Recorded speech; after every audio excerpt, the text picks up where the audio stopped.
તો પાલજ ગામે 700 વર્ષ જૂની પરંપરા મુજબ હોળીની ઉજવણી થઈ રહી છે। હોળીનો તહેવાર હોય ત્યારે ગાંધીનગરના પાલજ ગામનું નામ યાદ આવી જ જાય, કારણ કે અહીં આજે પણ 700 વર્ષ જૂની પરંપરાથી હોળી ઉજવાય છે। હવે 35 ફૂટ ઊંચા લાકડાની હોળી ત્યાં ગોઠવાઈ છે, જેનું પ્રાગટ્ય સાંજે 7 વાગે કરાશે। મોટી સંખ્યામાં લોકો પાલજની હોળીમાં જોડાતા હોય છે। આપને જણાવી દઈએ કે હોળી બાદ મોડી રાત્રે અંગારા પર ચાલવાની પણ ત્યાં પ્રથા છે। માન્યતા છે કે અંગારા પર ચાલીને જે મનોકામના માંગવામાં આવે તે પૂરી થાય છે। મહત્વનું છે કે ફાગણની પૂર્ણિમાની પૂર્વ સંધ્યાએ હોળીને નિહાળવા દેશ વિદેશથી પણ લોકો ત્યાં આવે છે।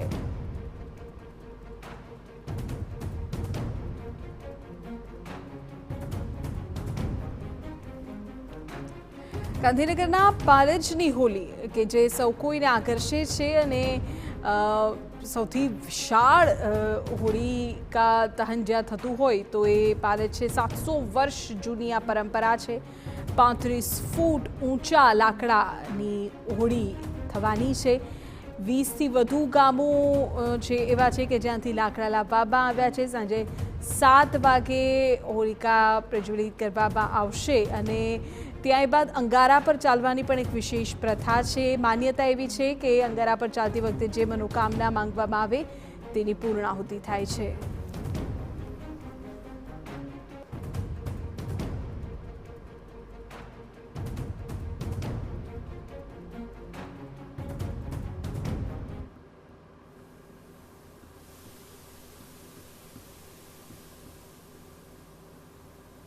ગાંધીનગર પાલજ ગામ ખાતે સૌથી મોટી હોળીનું જે આયોજન છે તે કરવામાં આવતું હોય છે, ત્યારે આજે જે હોળિકા દહન કરવામાં આવશે સાંજે 6:45 કલાકે હોળિકા દહન પાલજ ખાતે કરવામાં આવશે। માનવામાં આવે છે કે ફાગણ પૂર્ણિમાના દિવસે હોળિકા દહન કરવામાં આવે છે। એવું માનવામાં આવે છે કે હોળિકા દહન ઘરમાંથી નકારાત્મક ઉર્જા દૂર કરે છે, તેથી હોળિકા દહન પૂર્ણ ભક્તિ સાથે કરવું જોઈએ। ત્યારે આપણી સાથે આયોજકો અહીંયા છે, તેમની સાથે વાત કરું છું। શું નામ છે તમારું? મહેન્દ્રસિંહ બિહોલા। મહેન્દ્રભાઈ, આજે જે આયોજન છે કેટલે પ્રમાણમાં સંખ્યા આવે છે અને કેવા પ્રકારનું આયોજન હોય છે? આ આયોજન વર્ષોથી ગામમાં થઈ રહ્યું છે। બાપ દાદાઓના જમાનાથી હોળી અમારા ગામમાં પ્રગટાવવામાં આવે છે અને હજારોની સંખ્યાના અંદર આજુબાજુના ગામમાં તેમજ અમદાવાદ સુધીના માણસો દર્શનાર્થે આવતા હોય છે, બરાબર છે। એટલે બહુ મોટી સંખ્યામાં માણસો આવે છે। એક મેળા જેવું વાતાવરણ હોય છે અને સૌહાર્દપૂર્ણ વાતાવરણના અંદર બધા માણસો આવી અને દર્શન વગેરે કરી પ્રસાદ લઈ અને ઘરે જાય છે। અચ્છા, વાત કરવામાં આવે તો સાંજે કેવા પ્રકારનો માહોલ તમે જોઈ શકો છો? સાંજે અહીંયાથી ગામ 3 ભાગમાં વહેંચાયેલું છે। બધા ભેગા મળી 6 વાગે અહીંયા આવે છે, મંદિરમાં પૂજા કરી અને ગામના મુખી અને બધા ભેગા મળી અને હોળી પ્રગટાવવામાં આવતો હોય છે। ત્યારબાદ બધા પોતપોતાના ઘરે જઈ લાડુનો પ્રસાદ જમી અને રાત્રે મેળો માણવા આવતા હોય છે, તથા આજુબાજુ ગામમાંથી બી રાતે આવતા હોય છે, મોડા સુધી હોળી માણતા હોય છે બધા। અચ્છા, હોળી માટે જે લાકડાઓ અહીંયા જરૂર પડે છે તો એ કેવી પ્રકારની તૈયારીઓ સાથે આયોજન થતું હોય છે? આમાં અમારા ગામના લગભગ 150 જેટલા છોકરા છે, યુવાનો, કે જે દરરોજ રાત્રે ભેગા થઈને 10 વાગે આવી છે અને રાત્રે આજુબાજુમાં જે પણ રોડ ઉપર કે ત્યાં આગળ જે સૂકા લાકડા હોય તે સૂકા લાકડા લાઈને ભેગા કરીને લગભગ છેલ્લા 20-25 દિવસની મહેનત છે છોકરાઓની, કે જે મહેનત કરીને આ લાકડા ભેગા કરેલા છે। જી, ચોક્કસથી જે આયોજકો છે તેવું જણાવી રહ્યા છે કે 20થી 25 દિવસ દરમિયાન જે છે તે અહીંયા આયોજન માટે લાકડાઓ મંગાવતા હોય છે। ત્યારે આપણે ફરી એકવાર તેમને પૂછીશું, તમે શા માટે આજે? હોળીનું મહત્ત્વ પાલજ ગામમાં પહેલેથી જ ઘણું બધું રહ્યું છે। અહીંયા આયોજન બહુ સારી રીતે કરવામાં આવી રહ્યું છે। નાના બાળકોથી લઈ મહિલાઓથી લઈ ઘણા પ્રેગ્નન્ટ મહિલાઓ પણ અહીંયા દર્શનાર્થે આવતા હોય છે। ગામને બહારના ઘણા લોકો અહીંયા આવતા હોય છે। ખૂબ સરસ વર્ષોથી આયોજન થાય છે અને આ વખત બી બહુ સારું આયોજન કરવામાં આવે છે।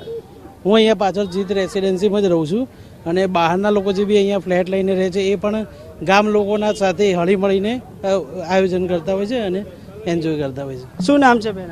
હેતલ મયુરા। હેતલબેન, ક્યાંથી આવ્યા હતા? અમે અહીંયા પાલજના જ છીએ। અચ્છા, શું કહેશો આજે હોળીનું જે મહત્વ છે? બહુ સરસ તહેવાર છે અને અમારી બેબીનો ફર્સ્ટ હોળીનો તહેવાર છે તો અમે એને દર્શન કરાવવા માટે લઈને આવ્યા। જે ચોક્કસથી હોળી જે પ્રગટાવવામાં આવે છે તે પહેલાં જ વહેલી સવારથી જે હોળીનું આયોજન કરવામાં આવતું હોય છે અને હોળી પહેલાં જે છે તે અહીંયા જે આપણે જોઈ શકીએ છીએ જે મહિલાઓ છે તે પૂજા માટે આવતા હોય છે, પૂજા કરે છે, તેમની સાથે વાત કરીએ છીએ શા માટે આવે? જય માતાજી। પાલજ ગામની હોળી એમાં અહીંયા બહુ માતાજી મનોકામના પૂરી કરે છે. અમારે પાલજ ગામના જે બધા દીકરાઓ છે એ પણ સાથ સહકાર લાકડા લાવવા મેળવામાં બહુ જ આપે છે. માતાજી દરેકની મનોકામના પૂરી કરે છે અને પાલજ ગામનું બહુ મહત્ત્વ છે. 700 વર્ષ જૂનું આ ચાલી રહ્યું છે અને ચાલે છે. અહીંયા પાલજમાં લોકો ખૂબ સાથ સહકાર બધું આપે છે અને સારી રીતે ઉજવણી થાય છે. અને પાલજ ગામના અમારા ભાઈઓ તથા દીકરાઓ ખૂબ ખૂબ મહેનત કરે છે, બહુ સરસ કામ કરે છે અને માતાજી એમની મનોકામના પૂરી કરે છે. ચોક્કસથી 700 વર્ષથી આ પરંપરા જે છે તે ચાલી આવી છે અને હોળી જે છે તે દહન કરવામાં આવતી હોય છે. દેશ અને વિદેશથી પણ આ હોળીનું ખૂબ મોટું જે માન્યતા છે તેના માટે લોકો અહીંયા આવતા હોય છે અને આજે પણ સાંજે 6:45 કલાકે આ હોળી દહન કરવામાં આવશે. કેમેરામેન નવનીત દરજી સાથે રવિન્દ્ર ભદોરિયા.